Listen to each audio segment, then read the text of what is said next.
Hey guys, today we're going to be doing something different. That's right, not the standard tutorials or anything else. I'm going to give you a behind the scenes tour of my YouTube setup and my little bit of a studio here. Now, I'm going to go over all the equipment. I will put a link down below to any of the equipment that I've done unboxings, reviews and all that, so you can check it all out in finer detail. We're just going to show you kind of the setup that I got going on. Now, the first thing though is this tabletop. It's not the same as the one I was using, although you're going to look at it and say it is. It's because I use the same stain, but this used to be my makeup table, and I've taken the makeup area away at this point, and I had to redo the top because I put plastic down, clear plastic on top to protect the table. Well, guess what? It didn't protect it, it actually ruined it. There must have been something in the clear plastic that reacted with the top, so I ended up having to sand it. You see behind the scenes the tone difference, because this is a lot lighter than the actual desk, but I actually have a desk now to do the videos with. I've got proper drawers and everything else, so I'm quite happy with it. I probably will darken this up just a touch from what it is, but I actually like it, and like I say, I actually have a desk. So without further ado, let's get in behind the scenes and look at this wonderful little setup I got going on. First thing we're going to look at is the background and my background light.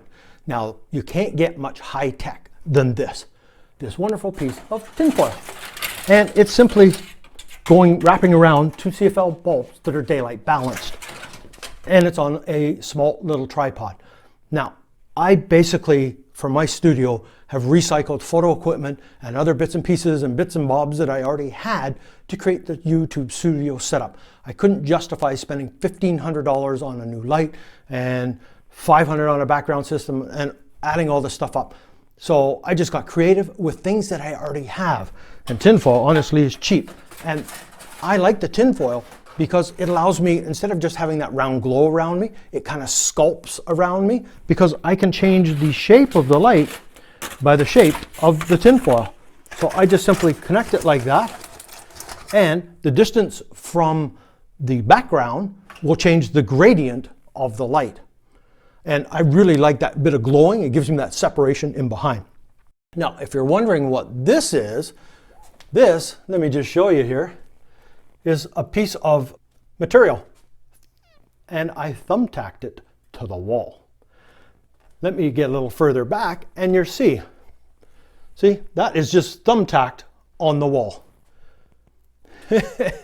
It's a piece of fabric I already had.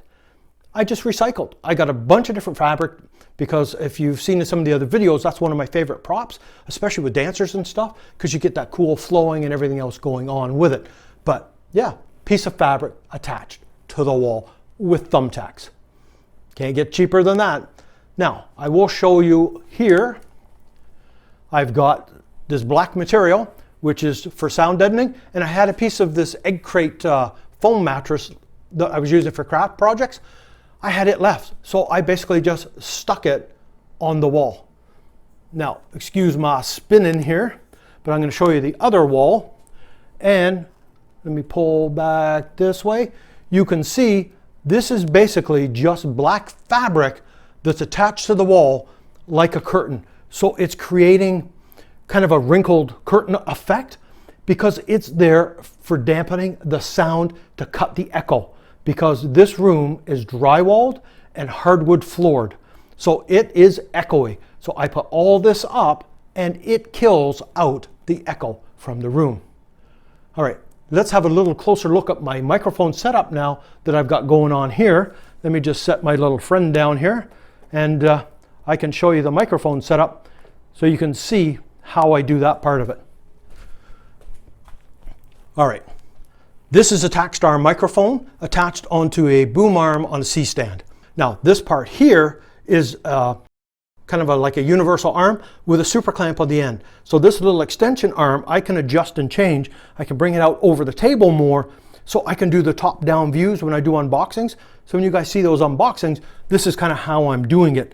I've just got a bracket here holding the microphone on that used to hold an umbrella. But with this, I can put different attachments on the end of the universal arm for my cell phone, and I can put the Sony ZV-1 screwed right onto here, boom, shooting straight top down.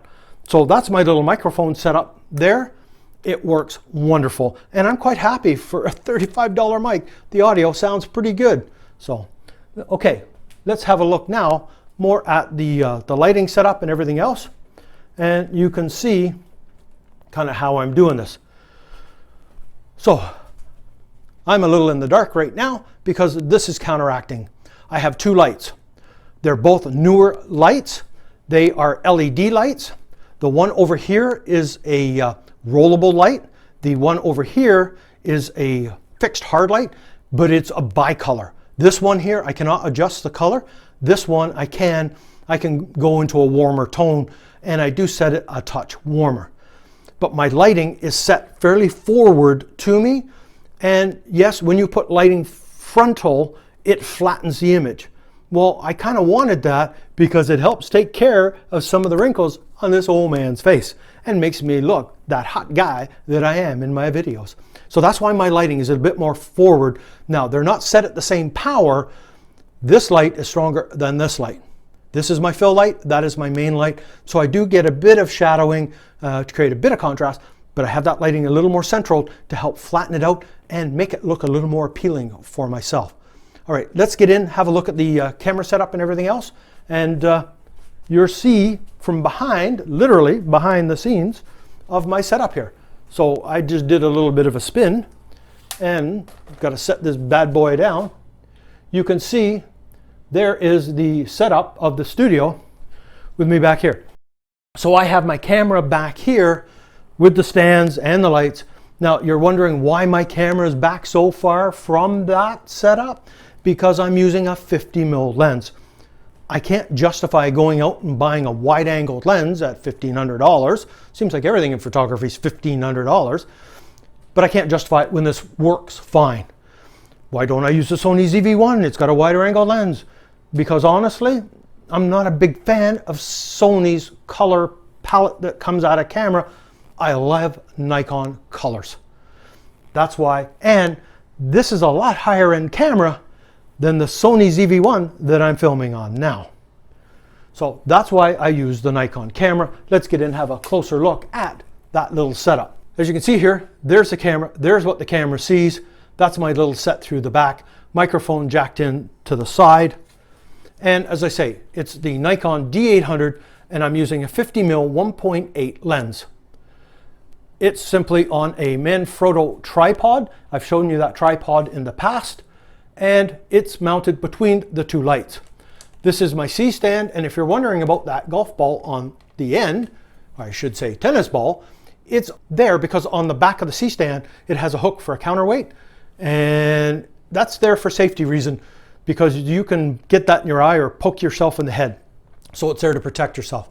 This is that newer rollable light, and it's shot through an umbrella to help soften and diffuse it to make it a bigger light.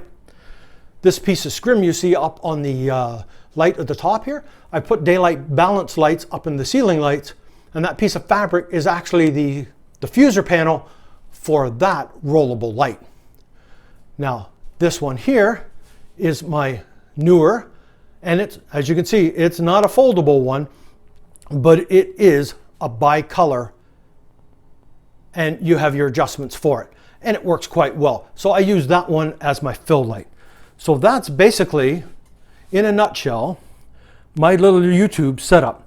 As I say, you can see on the walls how I've had to dampen and deaden down so I can knock out that bouncing echoing that I've got going on. And there's the desk I was talking about. See the color difference? The top used to be the same color as that face, but we had to change it, and that's what we ended up with. And as I say, I probably will darken it. All right, let's sit back down at the main studio and find a little wrap up on this. So there you go, a quick down and dirty look at my YouTube setup. Now I'm probably about 6 feet from the background, and I'm probably 7 foot from the camera maybe. As I say, I am using that 50mm lens. It's a lens I already had. It's a lens that came with an old Nikon camera that I had that I just kept, and it works on this one. So that is my setup. Couple of lights, and I've recycled a lot of my photo equipment for this. Now I did have to go out and purchase the LED lights for the YouTube setup because I didn't have any constant lighting. Everything I have is studio flash. But all this fabric I already had. The desk, everything here I already had. Now, the microphone and the little extension arm, things like that I had to purchase, but I tried to recycle what I had and make this a cheaper setup, and it works just well. Now this set, as you've seen in the past, is evolving and ever-changing, and I think that's the same for anybody that's in the creative field. You're never really satisfied. You keep chopping and changing and creating. So this set will probably change and warp over time. I quite like it, but I'm always looking for something better and something good. But anyways, I hope you enjoyed this. If you're new to the channel, please subscribe. If you enjoyed this kind of video, please give me a thumbs up. So, until the next time.